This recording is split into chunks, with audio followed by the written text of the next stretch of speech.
Welcome to the FangledCast, brought to you by Fangled Technologies, where we help you convert every person your company touches into a voracious advocate for your brand. Welcome back to the FangledCast. Today we have Greg Mischio, who's the owner and founder of Winbound in Madison, Wisconsin. And the topic of the day is your digital twin.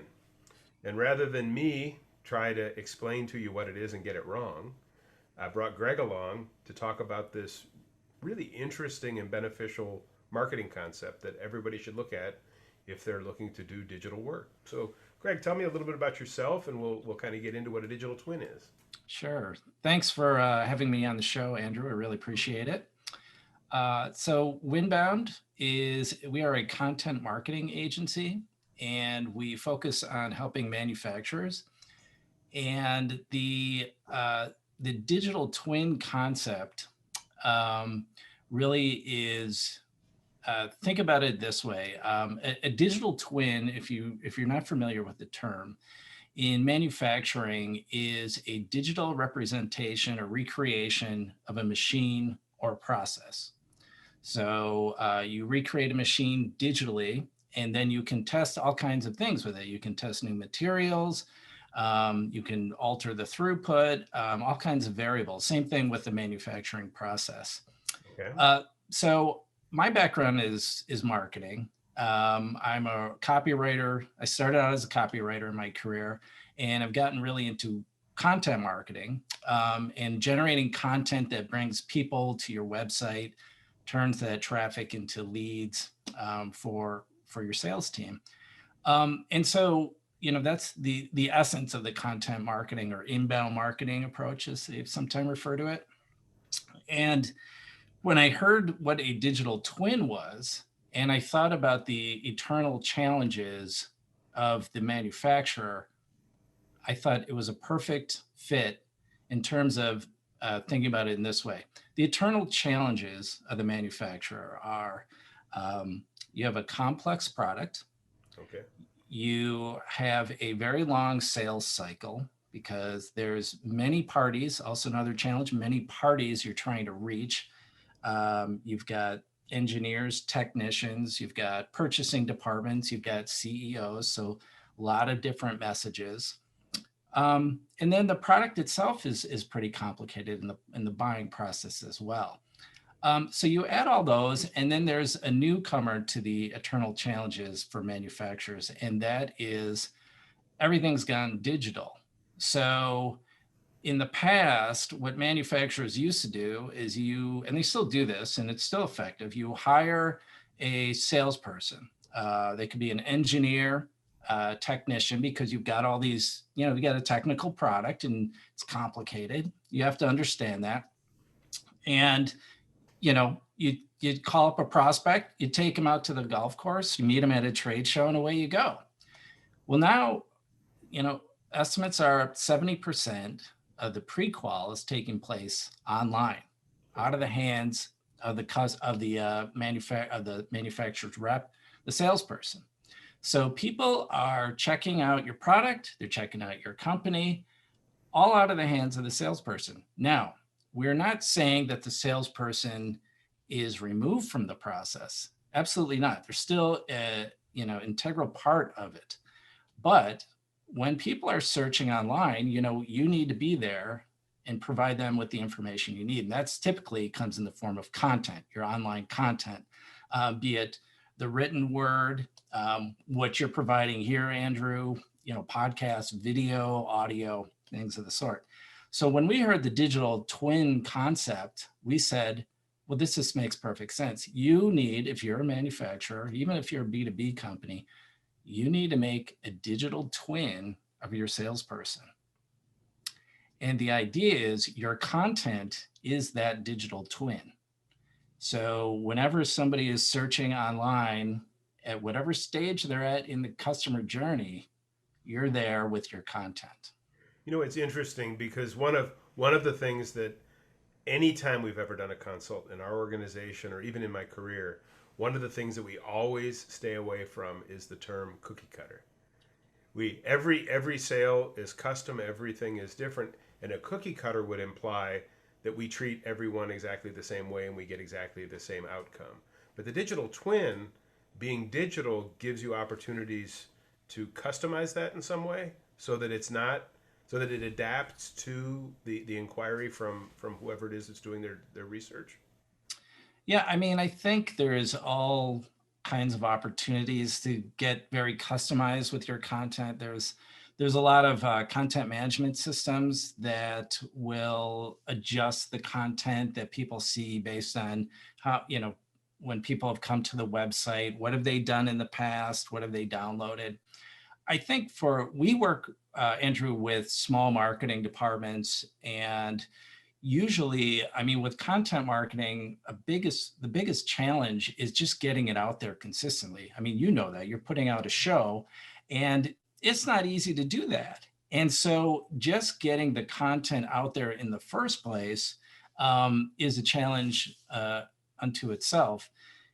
But there is definitely all kinds of room to get very specific with your content. And usually, if it's optimized correctly and someone's searching for it, and it's specific to a keyword term, they'll find it on their own. Yeah. So if you've got a manufacturer, and I'll try to think of say for example, you're in the stainless steel table business. Okay. You make stainless steel tables for veterinary clinics. You make them for mortuaries. You make them for restaurant supply, and maybe for some other application.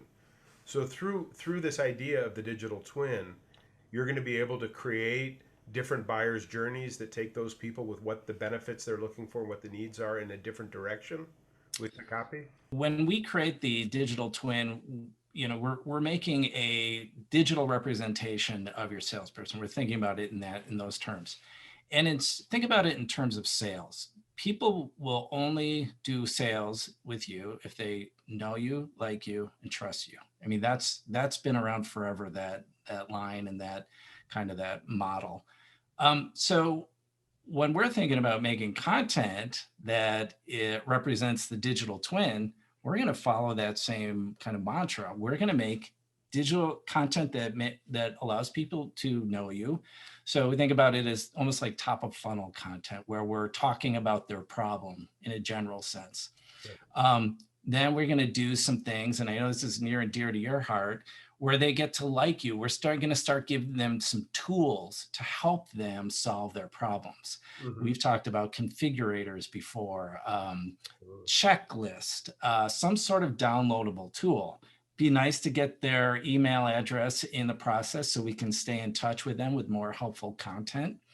And then the bottom of the funnel is when they trust you and get building that trust. And we do that with your landing pages on your website and through case studies. Andrew, we've really been doing a lot of work on case studies and using them almost as top of funnel content, because those are the stories, that's your social proof for B2B or manufacturer. We don't get review sites.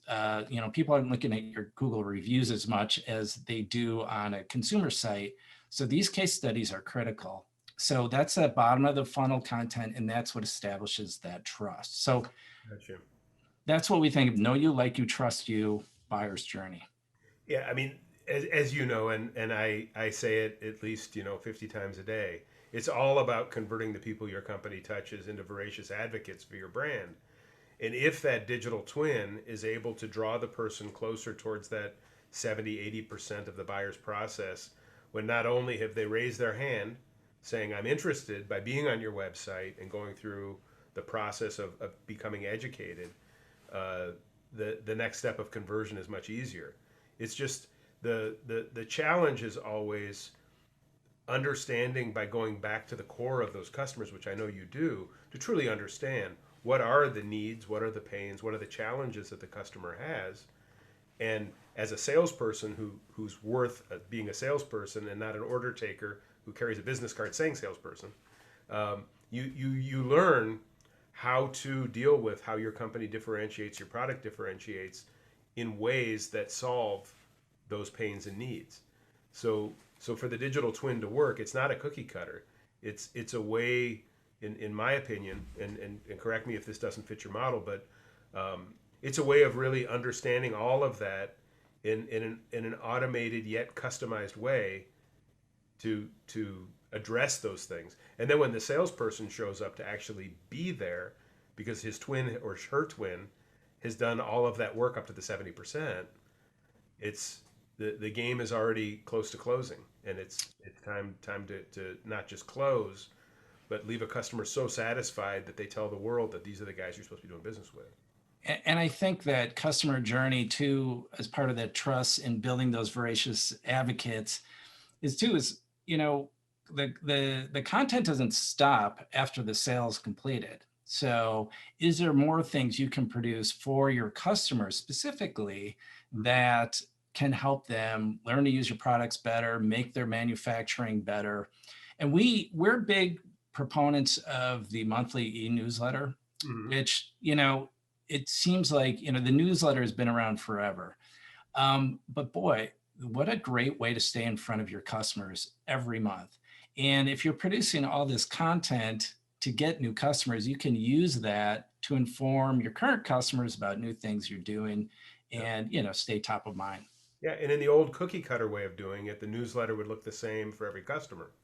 If you're truly in your digital twin model, and I'm a guy, go back to the stainless steel model, I'm a guy who's in the restaurant business. My newsletter, based on that digital twin knowing his customer, is going to be something that reflects my needs. And I'm not going to hear much about mortuaries because mortuary tables and restaurants typically aren't in the same building. Right. That's where the marketer goes into his digital, digital bag of tricks and starts to use things like segmenting and, using different lists and different labels in the CRM to figure out who gets what kind of message.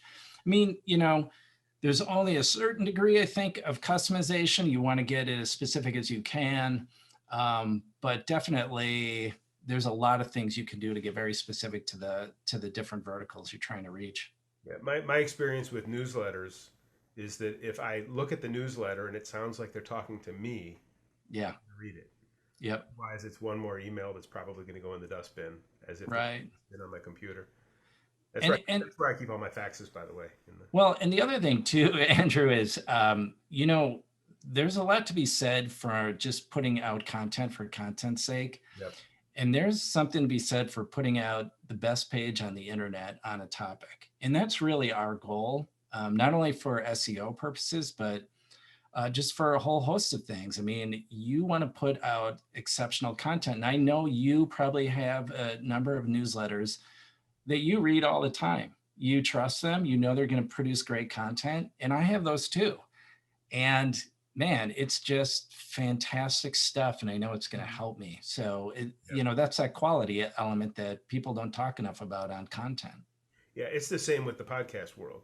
There are Yeah. certain podcasts that it may end up being a topic I'm not interested in, but I will listen to the beginning of the ones that I'm really into. Most of them I listen all the way through. Yeah. And there's others I get introduced to that I might listen to once and they don't speak to me. Right. I don't continue with it.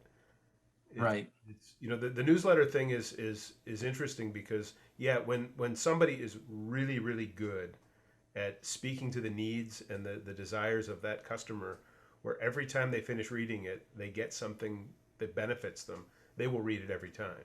Right. It's just cookie cutter. This is today we're going to talk about how we promoted 3 employees. That's nice that you do that, but what's in it for me? Yeah. I think too, when you're doing the digital twin approach, what it is it's systematically forcing the marketing team to integrate with the sales team, right? Because you're trying to represent your sales team. And typically those two departments haven't always been integrated in the past. But the sales team, you want someone who will edit out your fluff and your things that aren't useful. Go to a salesperson. They don't have any time for it unless it's mission critical and will help them. And I think that they're the ones who can really tell you what the customer ultimately would be interested in, because they talk to them all the time. They know how to keep their attention and what they're asking for. So this forces you to get away from the cookie cutter and really get to the relevant stuff. Yeah, that's really really interesting. We're almost out of time, so I get to ask Yeah. you your favorite question. Yeah. If Okay. there was something I should have asked you that I didn't, what would that be? Oh boy, that is a good question. Well, I think the one thing that I like to say about the digital twin approach and just the content marketing approach is that it can really integrate all these disparate elements of digital marketing that freak everybody out. Um, if you're even marketing specialists get nervous about SEO, what's all behind it, email marketing, how should I do it? And what we've tried to do is with this digital twin approach is to make it very simple with the know you, like you, trust you feel, and then demystify a lot of these elements and make it all cohesive and bring it all together. So Gotcha. I'm going to give you a link to the strategy guide. We've put all these elements together, and feel free to share it with your listeners. Yeah, we'll absolutely put it in here in the podcast and also in the comments below where people are going to have to go so they can subscribe, like, share, and fax a copy of this to their friends. That's right. Yeah, that's what we're an old-fashioned podcast. We still live on faxes and telexes. Hey, they're still out there, right? Most secure form of communication, I think. So if someone wants to reach out to you, Greg, what's the best way to find you to talk about digital twins for their organization? I am on LinkedIn a lot, so you can reach me there, connect with me. I really appreciate if you link in with me. And otherwise, you can go to Winbound's website, and it's Winbound, like win, like you're going to win if you work with us kind of thing, not wind, like I'm blowing a lot of hot air wind. They'll be able to see that right there. Yeah. Yeah. Okay. Winbound.com. And you can always fill in the contact form to get a hold of us. Perfect. Thanks so much for coming on today. This was a great conversation. No, thank you, Andrew. Great. Thank you, Andrew. And like I said, to everybody watching at home or in the office or on your yacht, feel free to like, subscribe, share, smoke signal, whatever it takes. And stay tuned for more content on the FangledCast. Talk to you soon. Brought to you by Fangled Technologies, where we help you convert every person your company touches into a voracious advocate for your brand.